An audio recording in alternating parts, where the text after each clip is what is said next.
नमस्कार, सत श्री अकाल, आदाब, जय भीम, जोहार। मेरा नाम है वकार आलम और आप देखना शुरू कर चुके हैं इंडियन न्यूज का खास programme fact pulse. Fact pulse में आज बात वक्फ बोर्ड पर जो सुप्रीम कोर्ट की रूलिंग आई है उस पर, क्योंकि इस पे दोनों ही पक्ष खुशी मना रहे हैं और दोनों ही पक्ष इस फैसले को अपने पक्ष में बता रहे हैं। हिंदू पक्ष का भी खुश है और मुस्लिम पक्ष भी खुश है।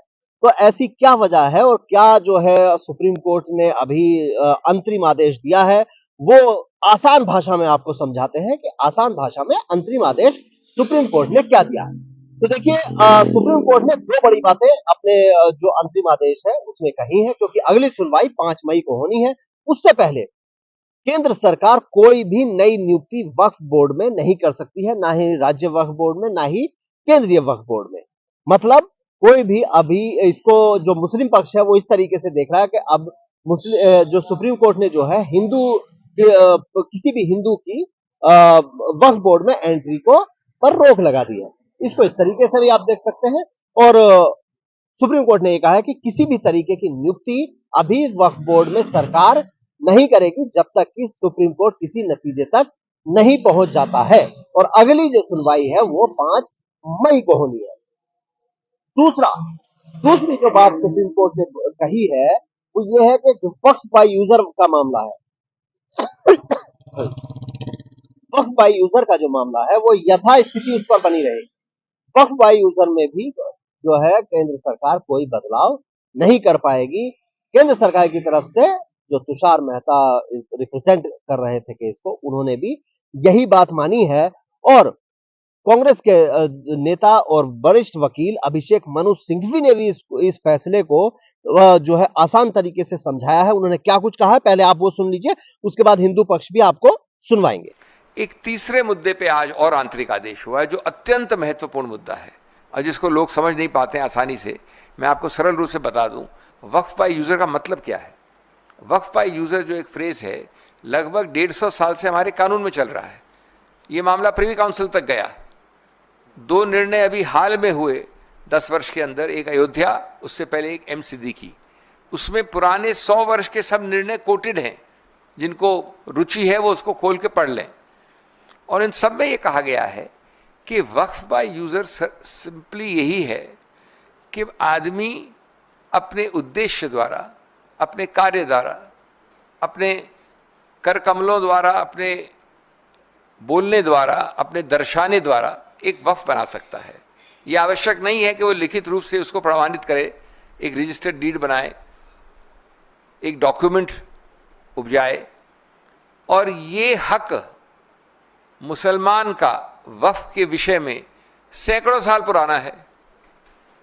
अब इस संदर्भ में इसमें एक प्रावधान था हमेशा 100 साल से, 1913, 1923, 1995, 2013 में 3R एक प्रोविजन, 3R, जिसमें वक्फ बाय यूजर को देखा गया था, संज्ञान लिया गया था, उसको माना गया था, उसके अस्तित्व को, जो कि 100 साल पुराना केस लॉ में है।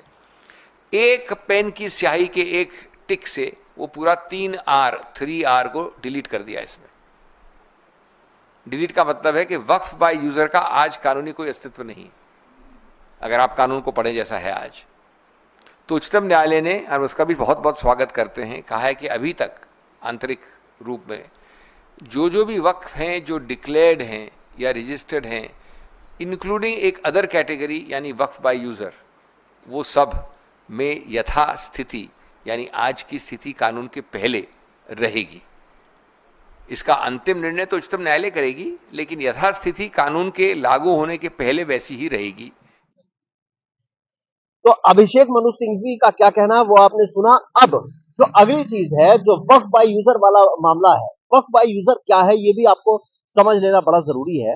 दरअसल जो है वक्फ बोर्ड में, मान लीजिए कि वक्फ बाय यूजर जो क्लॉज है वो ये कहता है कि जिस भी प्रॉपर्टी को या इस वक्त जो भी यूज की जा रही है लंबे समय से, मान लीजिए कोई लंबे समय से मस्जिद है और वो वक्फ के अंडर है और उसमें लंबे समय से नमाज पढ़ी जा रही है, लेकिन उसका कोई कागज नहीं है, कोई डीड नहीं है, तो उस स्थिति में वो जो है वक्फ की ही कहलाएगी। इसी को जो है केंद्र सरकार ने जो नया कानून संशोधित किया था उसमें ये कहा था कि नहीं, आपको जो है हर प्रॉपर्टी के कागज दिखाने पड़ेंगे और अगर आपके पास कागज नहीं होंगे तो फिर वो प्रॉपर्टी वक्फ की नहीं कहलाएगी।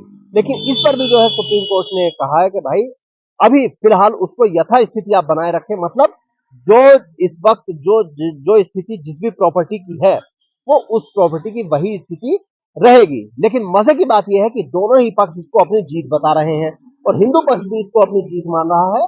सुनिए जो हिंदू सेना और विश्व हिंदू परिषद की तरफ से जो वकील पेश हुए थे उनका क्या कुछ कहना है। स्टे नहीं किया है। जो भारत सरकार के सॉलिसिटर जनरल है उन्होंने अपना स्टेटमेंट दिया है कि अगली तारीख तक न तो काउंसिल में न वक्फ बोर्ड में कोई अपॉइंटमेंट जो संशोधित कानून है उसके अनुसार किया जाएगा।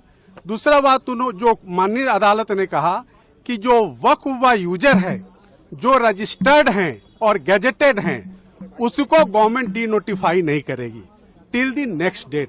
तो बड़ी इंपॉर्टेंट बात है कि जो रजिस्टर्ड एंड गैजेटेड हैं वही सिर्फ डी नोटिफाई नहीं होंगे, उसके अलावा संशोधन के हिसाब से सरकार कार्रवाई करने को स्वतंत्र है और जो संशोधित कानून है उस पर किसी भी तरह का अंतरिम आदेश नहीं है और अगली तारीख तक भारत सरकार को अपना जवाब और उनको जो भी डॉक्यूमेंट्स देने हैं वो देने होंगे और उसके बाद उनको रिज्वाइंडर का जो पिटिशनर्स है उनको मौका दिया गया है। साथ ही साथ जो स्टेट गवर्नमेंट्स हैं वो भी अपना रिस्पॉन्स देंगे और ये कहा गया है कि अगली तारीख पर सुनवाई इस पूरे मामले की जारी होगी।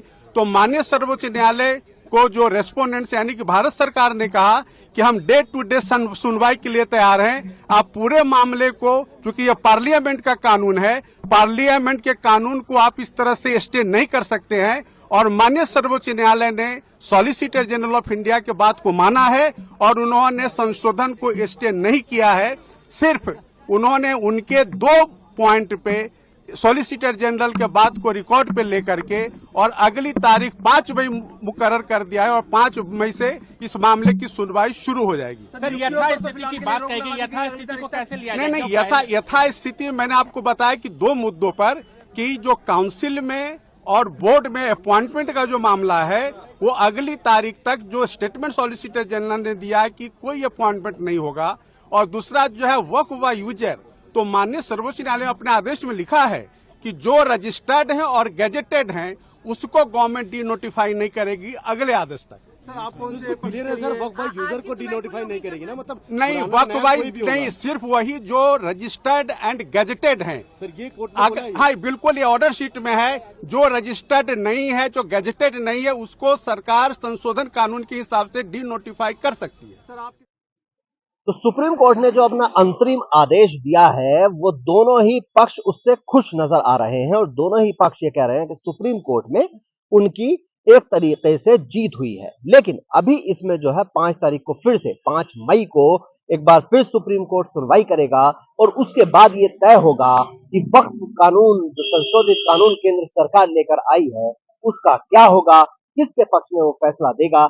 ये देखना बेहद दिलचस्प होगा क्योंकि उससे पहले जो कुछ देश में हो रहा है, पश्चिम बंगाल से लेकर जम्मू कश्मीर और अलग अलग राज्यों में, उस पर भी कोर्ट की नजर है और जो विरोध हो रहा है और जो पक्ष में उसके कानून के पक्ष में भी, क्योंकि बहुत सारी याचिकाएं डाली गई हैं, विश्व हिंदू परिषद या हिंदू सेना और भी कई हिंदू संगठन ऐसे हैं जिन्होंने कानून के पक्ष में याचिका डाली है। और all India Muslim personal law board से लेकर असदुद्दीन ओवैसी से लेकर और आम आदमी पार्टी के अमानतुल्लाह खान से लेकर सपा के जियाउर रहमान वर्ग से लेकर कई ऐसे नेता हैं जिन्होंने इस बिल के खिलाफ, इस कानून के खिलाफ जो है सुप्रीम कोर्ट में याचिका डाली है। वहां किसको जीत मिलेगी, किसके हाथ हार लगेगी, ये देखना होगा और जो भी सुप्रीम कोर्ट फैसला करेगा वो फिर सबको मानना पड़ेगा।